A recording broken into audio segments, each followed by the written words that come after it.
Hello, this is Dr. Rosie Kuhn, and this podcast series is called Aging Like a Guru. Who, me? Yes, me, for sure. You know, the other day, it's summertime here. It's August, and in Orcas Island, can get really, really warm. It can get in the 90s, and so I live up in the hills where it gets warm, and so it's sometimes fun to go out and about, go down by the water, which is a sound, the East Sound, which is part of the Puget Sound, where it's about at least 10 degrees, if not more. It's cooler, and you can go swimming in the smaller bays, if you will, where the water is warmer. So my friends happen to have a home on the East Sound, and they have a little beach. And so I called them the other day and said, "Hey, do you guys want to go swimming?" And I've never done that in the bay because in the East Sound, because it's part of the ocean water. It's pretty cold, but it was like hot enough here. It was like, I'm going to take a chance. So they were all up for it. So we went down, the three of us, and had a little mat floaty thing to float on, and they had some floaty things in a kayak. And so for the afternoon we ended up playing, and it was awesome. It was just so fun. And then yesterday we did the same thing. I worked in the morning and did some writing in the afternoon, and then another friend of ours came over, and we all went down to the beach and we played. And it was like they're in their 70s and I'm in my late 60s, and we're playing like kids in the water, and it was so fun. And I haven't really done that for such a long time. It's almost like, it's like crazy. I rarely go on vacation where I'm just out playing, and so that was one of the rare days that we did that. Came back up to the house, ordered pizza, had a great dinner, and played Pegs and Jokers, which is a board game, and then went home. So that's kind of like a day in the life of Dr. Rosie Kuhn. But the part of the day that was like what I want to talk about today is I got in my car, I'm halfway home, and this voice says, I didn't do enough. I had a lot of fun, and I didn't do enough. And that voice has been haunting me forever. And so it reminded me of a particular exercise that I learned when I was training to be a life coach with Hans Phillips in Santa Cruz. And the exercise started out with the question, what am I afraid people are going to find out or decide about me?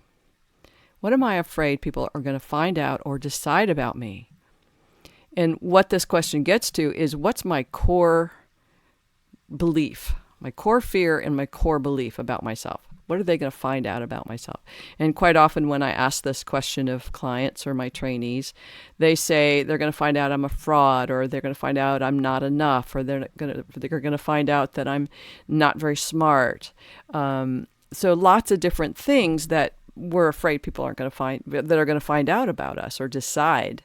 In fact, I had a client today that says, well, I wouldn't do ABC. I wouldn't do that because people will decide I'm rude and arrogant and entitled. And I didn't ask the question, but that was the answer that she said why she doesn't do something, because people will decide I'm rude, arrogant, and entitled. And I thought that was really interesting because it's kind of what I'm talking about today. So the first question is, what are you afraid people are going to find out or decide about you? And for me, obviously, in this particular moment, the answer was they're going to find out I'm not doing enough. So regardless of my answer, it's like the first question is that, what are you afraid people will find out or decide about you? And second question is, what do you do so people don't find that out or decide that about you? So every single one of us is living with some core truth, some core belief about ourselves. I'm not going to say core truth, because the core truth for me is that we're love and light. But the truth that we think we are, the one we make up, says I'm not enough. I lack something. And so we do something, we develop strategies so that people don't find out or decide that we're somehow flawed, somehow not enough. And so when we can ask ourselves that question, what am I afraid people are going to find out about me? And second of all, what do I do so they don't find out? The answers to those two questions is where most of us live, I'd say 98% of the time. So 98% of the time, we're afraid people are going to find out something about us. And the other half of the time, we're strategizing and manipulating and doing things so people won't find out something about us. So, for instance, for most of my life, my belief is people will decide I'm not lovable. I'm not enough, and so I'm not lovable. And so what do? I strategize by being lovable, by being kind, by being happy, by being useful and of service. But all of that strategy is just, in a sense, I'm pretending so people will want me around. It's not, I wasn't doing a lot of that out of authenticity, even though that's who I am. I think we're all, Werner Erhard says, we are pretending to be who we already are, which I think is fascinating. We're pretending to be who we already are. If you want to be a humorous person and you pretend to be humorous, the fact is you're probably humorous already. You don't have to pretend, but most of us think we have to pretend because we're afraid that we can't do it any other way. So the third question, first is, what are you afraid people are going to decide about you? Second is, what do you do so people don't find that out? Third question is, when you're not doing that and you're in a state of bliss, let's say you are watching a sunset, as we say, or something great just happened, or you're waking up in the morning and the people that you love are around you, or you're having some great thoughts. What's the quality of that experience?